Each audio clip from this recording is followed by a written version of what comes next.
মমতা বন্দ্যোপাধ্যায় কি বললেন আমরা শুনলাম। তিনি বলছেন ভারত সরকারের বিষয় বারবার কেন তাকে প্রশ্ন করা হচ্ছে এই নিয়ে। যখন তিনি বলছেন সেই নিয়ে বলার পরই তিনি বলছেন বেশ কিছু ভিডিও নাকি দেখানো হচ্ছে যেগুলো ভুয়ো, ফেক।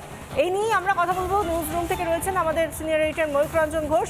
ময়ূক, কিছুদিন আগে আমরা বা এর মধ্যে বারবারই আমরা শুনতে পাচ্ছি বিএনপি জামাতিরা তারা বিভিন্ন সময় বলছে যে যে ভিডিও দেখানো হচ্ছে সেগুলো নাকি ভুয়ো। এবার মুখ্যমন্ত্রী মমতা বন্দ্যোপাধ্যায়ও বলছেন ভিডিও ভুয়ো।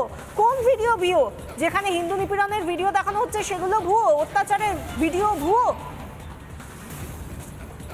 বিশাখা, সেটাই প্রশ্ন। এবং আরেকটা মজার জিনিস যেটা লাগছে, ঠেলায় না পড়লে বেড়াল গাছে ওঠে না। তৃণমূলের মুখে এতবার সনাতনী শব্দটা শুনলাম, এতবার হিন্দু শব্দটা শুনলাম, আমি নিজেকে একটু চিমটি কেটে দেখে নিলাম এটা মমতা বন্দ্যোপাধ্যায় বলছেন না কোনো আরএসএস বিজেপির নেত্রী বা নেতা বলছেন।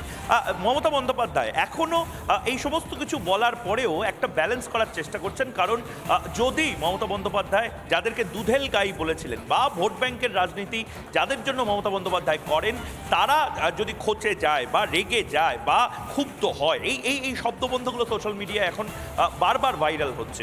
মমতা বন্দ্যোপাধ্যায় আজকে ফেক ভিডিও, যেটা তুমি একেবারে সঠিক প্রশ্ন করলে যে ফেক ভিডিও কোনগুলোকে বলছেন, যে একের পর এক মন্দির ভেঙে নিচ্ছে সেটা ফেক। ফিরিঙ্গি বাজারে যে ইসকনের মন্দির ভেঙে দেওয়া হয়েছে সেটা ফেক। মেহেরপুরে যে ইসকনের মন্দির ভেঙে দেওয়া হয়েছে, জগন্নাথ বিগ্রহ তাতে আগুন লাগিয়ে দেওয়া হয়েছে সেটা ফেক না। কালী মন্দির যেগুলো তছনছ করা হচ্ছে সেটা ফেক। চট্টগ্রামে একের পর এক হিন্দু সম্প্রদায়ের মানুষজনকে মারা হচ্ছে, মাথা ফাটানো হচ্ছে সেটা ফেক না। জামাতি আইনজীবী যারা রয়েছেন, যারা চট্টগ্রাম কোর্টের মধ্যে দাঁড়িয়ে বলছেন চিন্ময় কৃষ্ণ প্রভুর জন্য কোনো আইনজীবী যদি দাঁড়ায় তাহলে তাদেরকে গণধোলাই দেওয়া হবে, সেটা ফেক। এই ফেক কোনটা আর ফেক কোনটা নয়, এটা মমতা বন্দ্যোপাধ্যায়, মোহাম্মদ সেলিম এরা প্লিজ যেন আর না বলে বিএনপি জামাতিদের হাত শক্ত না করেন, এটাই অন্তত দায়িত্বশীল সংবাদ মাধ্যম হিসেবে আমরা অনুরোধ করতে পারি তাদেরকে।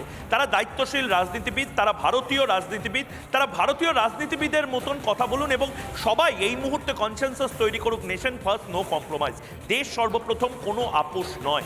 সেক্ষেত্রে দাঁড়িয়ে মমতা বন্দ্যোপাধ্যায় বলছেন, একদিকে বলছেন যে প্রধানমন্ত্রী যে কাজগুলো করছেন তিনি দায়িত্বশীল প্রধানমন্ত্রী হিসেবে সেই কাজগুলো করছেন, আমাকে বেশি জিজ্ঞেস করো না, এটা কেন্দ্রের বিষয়। কিন্তু তার পরের লাইনে যেগুলো বলছেন সেটা নিয়ে তো বিতর্ক হবে মাননীয় মুখ্যমন্ত্রী মমতা বন্দ্যোপাধ্যায়। সুতরাং সেই জায়গাগুলো ধরে বোধহয় সময় এসেছে মমতা বন্দ্যোপাধ্যায়ের এবার ব্যালেন্স না করে একটু মেপে না চলে, যেখানে হিন্দু মারা যাচ্ছে সেখানে হিন্দু মারা যাচ্ছে বলে গর্জে ওঠার, যেখানে মন্দির ভাঙা হচ্ছে সেখানে মন্দির ভাঙা হচ্ছে বলে গর্জে ওঠার।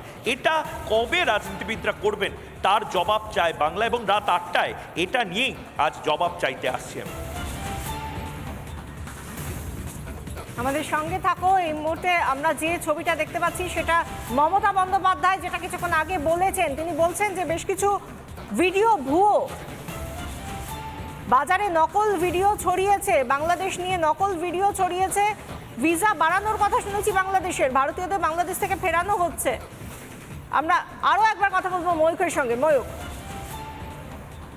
বিশাখা, একবার আমরা একটু ইন্টারাপ্ট করছি, কারণ এই মুহূর্তে কেন্দ্রীয় প্রতিমন্ত্রী সুকান্ত মজুমদার, ডক্টর সুকান্ত মজুমদার এই মুহূর্তে আমাদের সাথে টেলিফোন লাইনে রয়েছেন। ডক্টর মজুমদার, মুখ্যমন্ত্রী মমতা বন্দ্যোপাধ্যায় তিনি অনেকগুলো কথা বললেন, কিন্তু তার মধ্যে একটা কথা তিনি বললেন যে অনেক বাংলাদেশের ফেক ভিডিও, সেই ফেক ভিডিওগুলো প্রকাশ করা হচ্ছে সাম্প্রদায়িক সম্প্রীতি নষ্ট করার জন্য। আমার প্রশ্ন বা রিপাবলিক বাংলার প্রশ্ন, মেহেরপুরে যে জগন্নাথ মূর্তি ভাঙচুর করা হচ্ছে বা ইসকন মন্দির ভাঙা হচ্ছে বা জামাতি আইনজীবীরা প্রকাশ্য রাস্তায় দাঁড়িয়ে কোর্ট চত্বরে দাঁড়িয়ে চট্টগ্রামে বলছে চিন্ময় কৃষ্ণ প্রভুর জন্য যারা দাঁড়াবে তাদেরকে জবাই করা হবে বা গণপ্রহার দেওয়া হবে, কোনটা ফেক ভিডিও? মমতা বন্দ্যোপাধ্যায়ের এই ভাষায় ভারতীয় রাজনীতিবিদ হয়ে এই বিএনপি জামাত বা বাংলাদেশের ভাষায় কেন কথা বলছেন?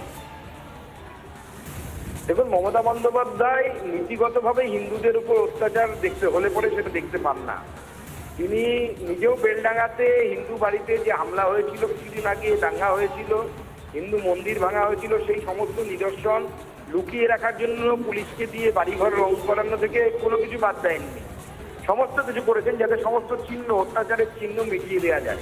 মমতা বন্দ্যোপাধ্যায়, আমরা বরাবর বলে এসেছি, উনি বাংলাদেশপন্থী, পাকিস্তানপন্থী একজন মুখ্যমন্ত্রী, ভারতবর্ষের বিরোধী মুখ্যমন্ত্রী একজন, এবং সেই জন্য উনি এই কথা বলছেন।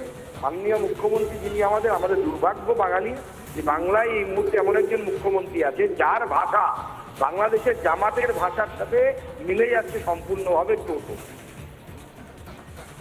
বেশ অনেক ধন্যবাদ। ডক্টর সুকান্ত মজুমদার আমাদের সাথে টেলিফোন লাইনে ছিলেন। সুকান্ত মজুমদার যে কথাগুলো বললেন এটা কিন্তু একটা বড় সংখ্যক হিন্দুদের কথা। এই মুহূর্তে পশ্চিমবঙ্গের হিন্দু শুধু নয়, গোটা ভারতবর্ষের হিন্দুরা বলছেন যে হিন্দুরা মারা গেলে, হিন্দুরা তাদের যদি বাড়ি তছনছ করা হয়, তাদের যদি মন্দির ধ্বংস করা হয়, তাহলে কি এটা বলা যাবে না? মানে আমি বলছি এই মুহূর্তে দাঁড়িয়ে এই হিন্দু ফোবিয়া বা হিন্দু বিদ্বেষটা, এটা মিনমিনে মিডিয়ার ছিল। মিনমিনে মিডিয়া ঠকঠক করে কাঁপতো। হিন্দু শব্দটা লিখতে ওখানকার টিকার মেশিনে অনেকে থরথর করে কেঁপে তাদেরকে বাড়ি পাঠিয়ে দেওয়া হতো, কারণ হিন্দু শব্দটা মিনমিনে মিডিয়া লিখতে পারতো না। আজ সেই হিন্দু মিডিয়া বা মিনমিনে মিডিয়া তারা হিন্দু শব্দটা লিখছে, এটা যেরকম সত্যি কথা। পাশাপাশি মুখ্যমন্ত্রী মমতা বন্দ্যোপাধ্যায় তিনি অন্তত একটা লফজ বলছেন অন্তত যে এই মাইনরিটিদেরকে মারা হচ্ছে বাংলাদেশে ইত্যাদি, কিন্তু তারপরে অনেকটা পথ বাকি এবং সেই পথটা রাজনীতিবিদরা ভারতীয় হিসেবে কি সফর করবেন তার জবাবটা বাংলার মানুষ চায়। বিশাখা। নানা ধরনের কন্টেন্ট দেখার জন্য লাইক করুন, শেয়ার করুন আমাদের ফেসবুক পেজ, সাবস্ক্রাইব করুন আমাদের ইউটিউব চ্যানেল। পাশাপাশি অন্যান্য ব্রেকিং নিউজের জন্য অবশ্যই চোখ রাখুন রিপাবলিক বাংলায়।